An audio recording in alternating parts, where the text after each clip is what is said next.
Now to the Middle East and rising tensions over the Gaza ceasefire deal. President Donald Trump issuing a warning to Hamas that it must disarm or the U.S. will take action to disarm it. ABC's Ian Pinnell has more. President Trump with a stark warning to Hamas. If they don't disarm, we will disarm them.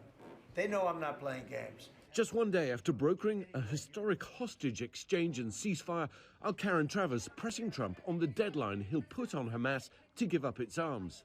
A reasonable period of time, pretty quickly. A reasonable period of time.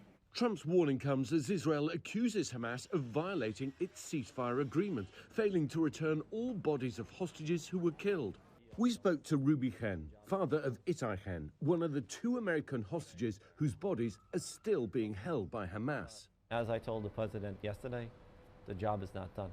There are still 24 hostages left behind. There are no less hostages than the 20 that came out. And there's an obligation, both for the Israeli government as well as the U.S. government when it comes to my son, the youngest U.S. citizen taken captive over 2 years ago, to bring him back home. Stories of the horrors of captivity and the joy of release now surfacing from the released hostages. Omri Moran, now reunited with his wife and two daughters.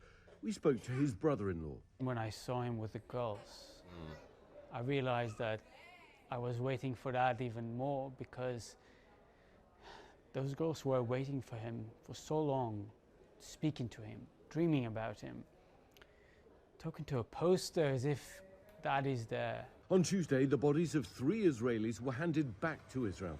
Hamas says some of the others remain trapped under rubble from buildings destroyed in the war.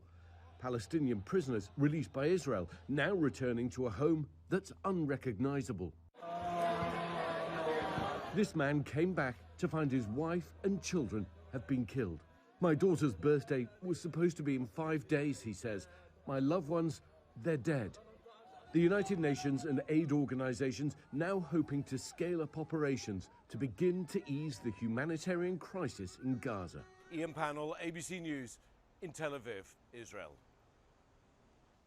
Those developments show just how fragile the ceasefire deal still is and how much work left there is to make the move toward peace.